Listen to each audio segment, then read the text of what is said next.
HSC exam আমাদের সবার জীবনের one of the most important exams হচ্ছে এইচএসসি এক্সাম।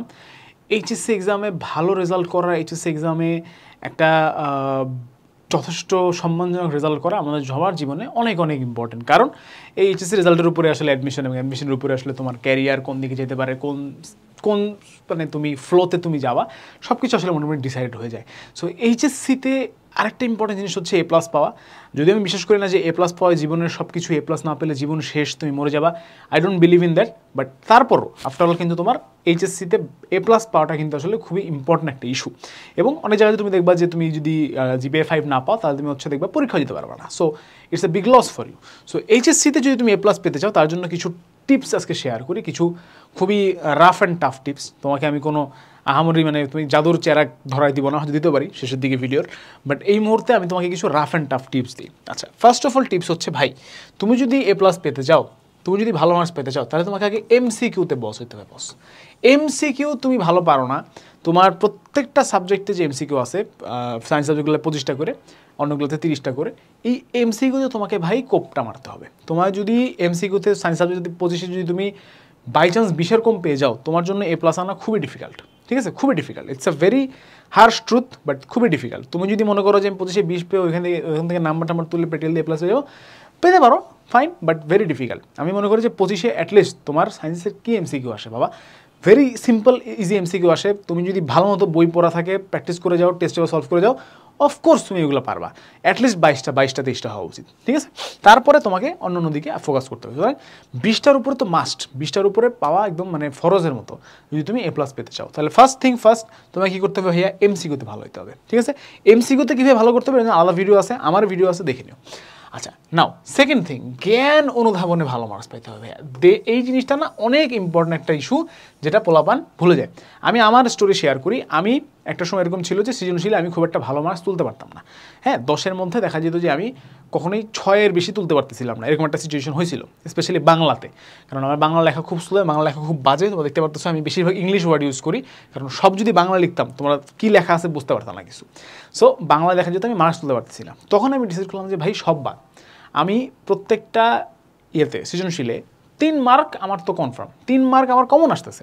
আমি যদি প্রত্যেক চ্যাপ্টারের জন্য আমি 50টা করে জ্ঞান অনুধাবনমূলক পড়ে যাই, এর বাইরে তো দিতে পারবে না স্যার, এর বাইরে বাড়ানো সম্ভবই না, তাই না? তার মানে ওই 3 মার্ক আমাকে নিশ্চিত করতে হবে আগে। তো ওই 3 মার্ক যদি আমার নিশ্চিত হয়ে যায়, এরপরে আমি 3-এ 2 আর 4-এ 2 পাইলেও হচ্ছে 2-2 4 আর এদিকে 3, আমার 7 উঠে যাচ্ছে অ্যাটলিস্ট। সো 7-8 এদিকে ইজিলি চলে আসছে। এটা কিন্তু বাংলার কথা বলতেছি। আর তুমি যদি হচ্ছে ফিজিক্স কিংবা ম্যাথের কথা বলো, সেখানে তো ম্যাথের কথা আলাদা, ফিজিক্স কিংবা কেমিস্ট্রির কথা বলো, সেখানে যদি তুমি এদিকে 2 এনশিওর করতে পারো, 3 এনশিওর করতে পারো, জ্ঞানে 1, অনুধাবনে 2, 3 এনশিওর করতে পারো, এবং ওইদিকে যদি তুমি ম্যাথ তোমাকে পারতেই হবে, আফটার অল ম্যাথ পারো, তাহলে তোমার 10-এ 10 পাওয়া পসিবল। সো এইটা এরকম একটা জায়গা যেখানে আসলে তোমার কমন ফেলানোর জায়গা আছে, কমন ফেলানোর সুযোগ আছে। যতই সৃজনশীল হোক আর যাই হোক না কেন, এই কমনের ওটা দেখো ভালোবাসার মতো হয়ে গেছে, দেখছো? মানে এটা বোঝাচ্ছে যে তোমাদের প্রতি আমার কত ভালোবাসা, সেটা বোঝাচ্ছে। ঠিক আছে, আচ্ছা, তাহলে তোমাকে জ্ঞান অনুধাবন ভাইয়া তুমি এখানে কমন পাচ্ছ, তাহলে যে জিনিসটা তুমি কমন পাচ্ছ সেখানে যদি তুমি নাম্বার মিস করো ভাইয়া, that is a big loss for you. ঠিক আছে, কারণ তোমাকে এ প্লাস পেতে হলে you definitely need to get at least 7 or 8 in each MCQ, তাই না? 7 তো একদম মানে মিনিমাম ফরজ, তাই না? 8 পেলে আরও ভালো। তাহলে এই যে 7 পাওয়ার জন্য তোমাকে যদি তুমি এখান থেকে 3 জোগাড় করে ফেলতে পারো, 3-এ 3 যদি পেয়ে যাও, তাহলে বাকি যে তোমার 7 আছে ওখান থেকে তুমি আর 4 পেয়ে যাবে বলে আমার বিশ্বাস। সুতরাং তোমাকে কী করতে হবে, জ্ঞান অনুধাবন পড়তে হবে। এই জন্য কী করতে হবে, প্রচুর জ্ঞান অনুধাবনমূলক প্র্যাকটিস করতে হবে, পড়তে হবে, সোজা কথা, একদম মানে মুখস্থ করে ফেলতে হবে। 3, টাইপ ওয়াইজ কোশ্চেন সলভিং। এই জিনিসটা আমরা মিস করে যাই এইচএসসিতে। সেটা হচ্ছে ভাইয়া তোমাকে টাইপ ওয়াইজ কোশ্চেন সলভ করতে হবে। তুমি ফিজিক্সের একটা টাইপের আন্ডারে ধরো 3-4টা ফর্মুলা আছে, এই 3-4টা ফর্মুলা একদম ভালো করে বুঝে খেয়ে ফেলবা তুমি, এবং এই 3-4টা ফর্মুলা দিয়ে তুমি এরকমভাবে পড়বা যে কোশ্চেন দেওয়া হোক, যত সৃজনশীল দেওয়া হোক, যত কঠিন দেওয়া হোক, তুমি এটা পারবা। এরকমভাবে পড়তে হবে তোমাকে। সুতরাং এটাকে আমরা বলতেছি টাইপ ওয়াইজ কোশ্চেন সলভিং। ঠিক আছে, এটা অ্যাডমিশনের সময় বেশি করে পোলাপান টাইপ ওয়াইজ, টাইপ 1, টাইপ 2 করে পড়ে, বাট এইচএসসিতে কেন পড়ে না আই হ্যাভ নো আইডিয়া। এইচএসসিতে তুমি যদি টাইপ ওয়াইজ কোশ্চেন সলভিং করো ভাইয়া, তাহলে তোমার অন্য যে কারো থেকে তুমি আগে থাকবা, কারণ তুমি গদ বাঁধা নিয়ে পড়তেছো না, তুমি টাইপ ওয়াইজ প্রত্যেকটা টাইপের আন্ডারে কী কী কোয়েশ্চেন আসতে পারে এগুলো তুমি জানো। সুতরাং সেটা যদি তোমার নখদর্পণে থাকে, তাহলে তোমার জন্য খুবই ইজি হবে ভাইয়া একটা ভালো মার্কস তোলা, এ প্লাস পাওয়া।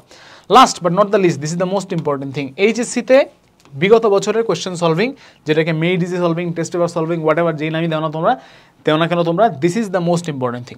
কেন?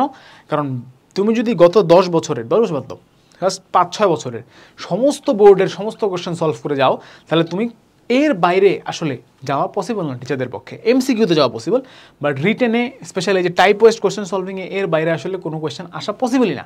কারণ সমস্ত বোর্ড তুমি সলভ করতেছো, তুমি দেখবে যে ওর মধ্যেই রিপিট হচ্ছে অলরেডি, ঠিক আছে, ওর মধ্যে তুমি দেখবে যে কোয়েশ্চেন রিপিট হচ্ছে। সুতরাং তোমাকে এই জিনিসটা ফলো করতে হবে যে ভাই আমি যা কিছু আসছে সব আমি পারি, তাহলে তুমি যা আসবে তাও পারবা, ঠিক আছে। This is for written. আর এমসিকিউর জন্য তো ভাই এমসিকিউর জন্য আলাদা ভিডিও আছে, সেটা দেখে নিবা। এখন আসি, তোমাদেরকে বলছিলাম যে জাদুর চেরাগ ধরা দেওয়া আমার পক্ষে হয়তো পসিবল না, বাট জাদুর চেরাগ না ধরা দিতে পারলেও তোমাদেরকে আমি যে জিনিসটা দিতে পারবো সেটা হচ্ছে কিউএনএ এইচএসসি সাজেশন, ঠিক আছে। তো এই সাজেশনটা কি কোনো গদবাধা সাজেশন না, এটা কোনো গদবাধা সাজেশন না। সাজেশনটা অনেক সুন্দর করে সাজানো হয়েছে। কীভাবে সাজানো হয়েছে? সাজেশনটা 3 স্টেপ সাজেশন। একটা হচ্ছে বোর্ড পাস। তুমি ধরো তোমার অবস্থা খুব খারাপ, তোমার উদ্দেশ্য হচ্ছে জাস্ট বোর্ডে পাস করা, তোমার জন্য এখানে টপিক বিন্যাস করা আছে। বোর্ডে প্লাস মানে এ প্লাস, যেটা নিয়ে আমি কথা বললাম এতক্ষণ, তোমার টার্গেট হচ্ছে এ প্লাস পাওয়া। I think most of the students এই ক্যাটাগরিতে পড়বে যারা বোর্ডে এ প্লাস পেতে চায়। লাস্ট বোর্ড প্লেস, যারা বোর্ডে প্লেস করতে চাও, ঠিক আছে, ফার্স্ট সেকেন্ড থার্ড হতে চাও, বোর্ডে স্কলারশিপ পেতে চাও, ট্যালেন্ট পুল স্কলারশিপ পেতে চাও, তাদের জন্য হচ্ছে বোর্ডে প্লেস। সুতরাং এই 3 স্টেপে এখানে টপিক বিন্যাস করা আছে। তুমি কোন স্টেজের মানুষ তুমি নিজে ডিসাইড করবা, নিজে ডিসাইড করে সেই অনুযায়ী প্রিপারেশন নিতে পারবা।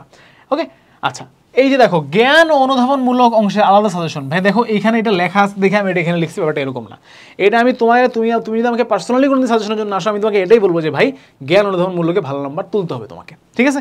তো এখানে দেখো জ্ঞান অনুধাবনের জন্য আলাদা সাজেশন দেওয়া আছে, ওই সাজেশনের বাইরে আসা পসিবলই না। ভাই যত কোয়েশ্চেন আছে সব কোয়েশ্চেন একসাথে করে জ্ঞান অনুধাবনমূলকের মধ্যে আমরা দিয়ে দিচ্ছি, এর বাইরে আসা পসিবলই না, ঠিক আছে। এটা কোনো আহামরি ম্যাজিক ট্রিক না। এবং টেস্ট পেপার অ্যানালাইসিস করে লেখা টাইপ ভিত্তিক সলিউশন বুক তুমি পেয়ে যাচ্ছ এখানে। যে টাইপ ভিত্তিক সলিউশনের কথা এখানে বললাম, সেই টাইপ ভিত্তিক সলিউশন বুক পেয়ে যাচ্ছ। এবং এই সলিউশন ফলো করলে টেস্ট পেপার সলভিং এর দরকার নাই, তুমি আলাদা করে কোন বছর কোনটা টেস্ট পেপার আসছে এর থেকে বেটার তুমি টাইপ ভিত্তিক সলিউশন করে ফেলো একবারে, ঠিক আছে। তাহলে তোমার টেস্ট পেপার আলাদা করে সলভ করার আর প্রয়োজন পড়তেছে না, ওর মধ্যেই তুমি সমস্ত টাইপ আসলে কভার করে ফেলতেছো। সুতরাং এইচএসসি পরীক্ষা অনেক ইম্পর্টেন্ট পরীক্ষা, যারা সামনে এইচএসসি পরীক্ষা দিচ্ছ খুবই সিরিয়াসলি পড়াশোনা করতে হবে ভাইয়া, স্ট্র্যাটেজি ফলো করতে হবে এবং তোমাকে বুঝতে হবে যে কোন কোন জায়গাগুলোতে ফোকাস করলে আমার জন্য মার্কস উঠানো সহজ। এমসিকিউতে ফোকাস করো, এমসিকিউ জ্ঞানমূলক অটোমেটিক্যালি হয়ে যায়, তার সাথে অনুধাবনমূলক কোয়েশ্চেনগুলো পড়ে যাও, জ্ঞান অনুধাবন কমন পড়তে পারলে অটোমেটিক্যালি বাকি যে নাম্বারগুলো ইনশাল্লাহ চলে আসবে।